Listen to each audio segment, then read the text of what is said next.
Hello friends, welcome to Riyaz classes. Welcome to another session of marketing management, जहाँ पे हम unit 2 पढ़ रहे हैं of which is called marketing environment. Before we begin, if you like the videos that I'm sharing, do hit the like button. Do share your comments to let me know you find all this useful for your studies. Also, don't forget to subscribe so that you won't miss out on watching and learning from my videos. So let us begin our session, जहाँ पे हम काफ़ी सारे acts को आज भी cover up करेंगे। Next act is consumer protection act 1986। तो ये काफ़ी इंपॉर्टेंट एक्ट है, कंज्यूमर प्रोटेक्शन एक्ट 1986। तो ये एक्ट बनाया गया था हमारे कस्टमर्स के, हमारे कंज्यूमर्स के इंटरेस्ट को प्रोटेक्ट करने के लिए। ये एक्ट हमें मिला था 1986 में, बट इन द ईयर 2002 इस एक्ट में छोटा सा एक अमेंडमेंट आया। ठीक है, कुछ अमेंडमेंट्स आए जिससे कि ये एक्ट और भी ज़्यादा बेटर हो गया। पहले क्या होता था कि जो बर्डन ऑफ प्रूफ होता था उसमें काफ़ी कन्फ्यूजन होता था कि वो किस पे लाई करेगा, मैन्युफैक्चरर पे लाई करेगा या ट्रेडर पे या कंज्यूमर पे। बट ये अमेंडमेंट वगैरह आने के बाद ये क्लियर हो गया है कि ये जो ओनस है वो onus it will lie on the manufacturer and the seller, यानी कि जो भी बर्डन ऑफ प्रूफ होगा it will lie on the manufacturer and the seller. इसके अलावा कंज्यूमर्स के लिए क्या फ़ायदा है कि कंज्यूमर्स के लिए ये फ़ायदा है कि अगर वो कोर्ट वगैरह में जाते हैं तो no court fee is applicable. ठीक है, कोई फीस नहीं है, no court fee is applicable. और जो भी रिजल्ट होगा, जो भी डिसीजन होगा, वो जो होगा वो टाइमली डिसीजन इनको मिलेगा। यानी कि ऐसे प्रोडक्ट्स जिनका टेस्टिंग की ज़रूरत नहीं है, ऐसे प्रोडक्ट्स में 3 महीने के अंदर आपको डिसीजन मिल जाएगा।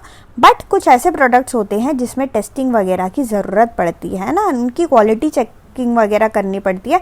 तो ऐसे प्रोडक्ट्स जिनमें आपको टेस्टिंग करना पड़ेगा उनका डिसीजन आपको 5 महीने में, कोर्ट को उसका डिसीजन 5 महीने में देना होगा। ठीक है, अगर टेस्टिंग है तो 5 महीने में आपको रिजल्ट मिलेगा, अगर नहीं होगा तो 3 महीने में आपको जल्दी से जल्दी रिजल्ट मिलेगा। तो बहुत ही ज़्यादा स्पीडी एक्शन कर दिया यहाँ पे, आप देखोगे बहुत ही स्पीड में रिजल्ट आ रहा है। अगर आपको कोई प्रोडक्ट से तकलीफ होती है, दिक्कत होती है, आप कोर्ट में जा सकते हो और कोर्ट में कोई कोर्ट फीस भी नहीं है और हमारा जो रिजल्ट है, रिजल्ट जो डिसीजन आता है वो भी काफ़ी जल्दी आता है। तो कंज्यूमर प्रोटेक्शन एक्ट में मेनली कंज्यूमर के इंटरेस्ट को हम प्रोटेक्ट करते हैं। सबके अलावा कंज्यूमर प्रोटेक्शन एक्ट जो होता है हमारे कस्टमर को एम्पावर करता है। एम्पावर किस तरीके से करता है, इसको कुछ हमारे कस्टमर को कुछ राइट्स देता है। ठीक है, जब राइट्स देंगे तब हमारा कंज्यूमर क्या हो जाएगा, वो एम्पावर हो जाएगा। और किस तरीके के राइट्स हैं? The first right is to be protected against marketing of goods that are hazardous to life and property. कुछ ऐसा प्रोडक्ट जो इसके लाइफ को सीधा सीधा हार्म करता हो, उससे बचे रहने का उसके पास राइट है। Second is to be right to be informed about the quality, quantity, purity of the product. यानी कि कस्टमर को आप ठीक से इन्फॉर्म करोगे कि वो प्रोडक्ट किस तरीके से बना है, उसके इंग्रेडिएंट्स क्या क्या है, उसका प्राइस कितना है, उसका वेट कितना है, वो अच्छे क्वालिटी का है या नहीं, ये सारा चीज़ें आप कस्टमर को बताओगे क्योंकि कस्टमर का हक है ये सब जानने का। Next is to be assured wherever possible access to a variety of goods at competitive prices. उसको काफ़ी सारे प्रोडक्ट्स अवेलेबल होने चाहिए एट कॉम्पिटिटिव प्राइसेस।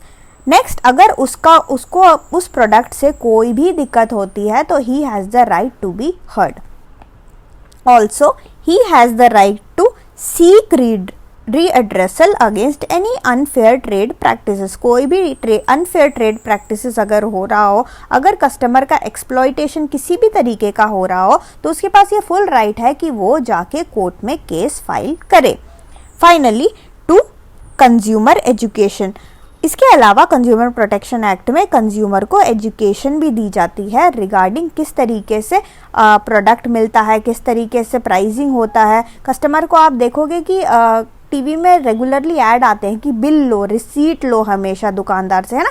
तो इस तरीके से ऐड वगैरह निकाल के हमारा गवर्नमेंट भी क्या करता है, कस्टमर को एजुकेट करता है। और वो क्यों एजुकेट करता है? क्योंकि कस्टमर के पास राइट है एजुकेशन का, और राइट ये किसने दिया है?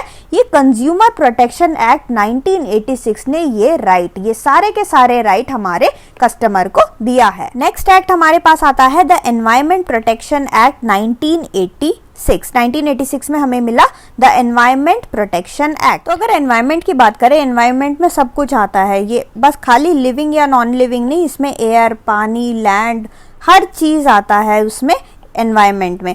तो एनवायरमेंट प्रोटेक्शन एक्ट के अंदर प्रोटेक्शन होता है of human beings and other creatures including plants and various properties. तो इन सबको आपको प्रोटेक्ट करके रखना है, प्लस इनके अगेंस्ट कुछ भी होता है, फॉर एग्जांपल एयर पोल्यूशन होता है या कुछ किसी और वाटर पोल्यूशन होता है, तो हमारा जो सरकार है वो एम्पावर्ड है, वो उसके अगेंस्ट एक्शन ले सकता है।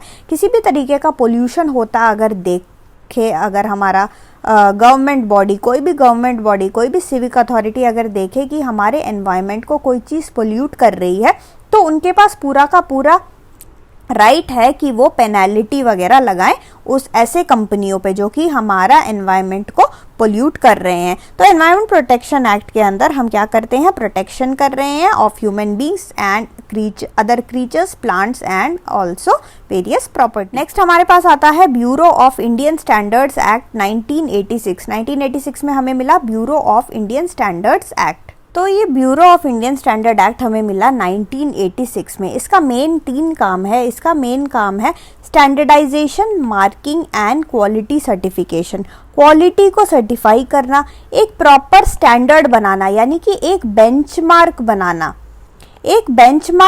बनाना अगेंस्ट विच एक स्टैंडर्ड, एक क्वालिटी बनाना कि हमें जो भी प्रोडक्ट आप प्रोड्यूस करोगे, कंपनीज जो भी प्रोडक्ट प्रोड्यूस करेंगी वो इस स्टैंडर्ड का होना चाहिए। इससे कम स्टैंडर्ड का प्रोडक्ट जो है it will not be acceptable.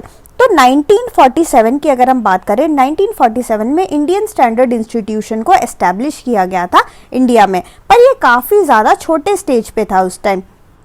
धीरे धीरे देखा गया कि हमारा जो इकोनॉमी है वो बढ़ता चला जा रहा था, हमारा कस्टमर जो है उसका नीड भी इंक्रीज होता चला जा रहा था।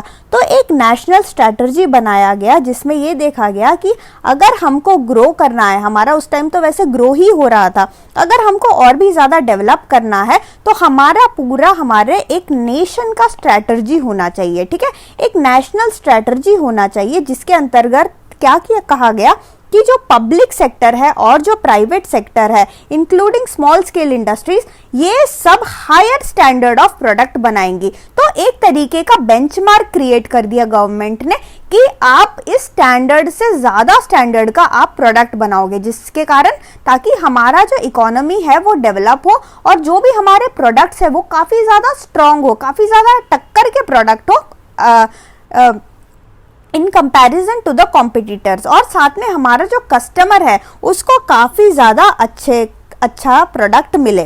तो यहाँ पे हमारा इकोनॉमी भी डेवलप हो रहा है, हमारा जो प्रोडक्ट है उसका क्वालिटी भी काफ़ी ज़्यादा अच्छा हो रहा है और हमारा जो कस्टमर है उसको भी बहुत ही अच्छी क्वालिटी का प्रोडक्ट मिल रहा है, जिससे कि वो भी कस्टमर भी सेटिस्फाइड है।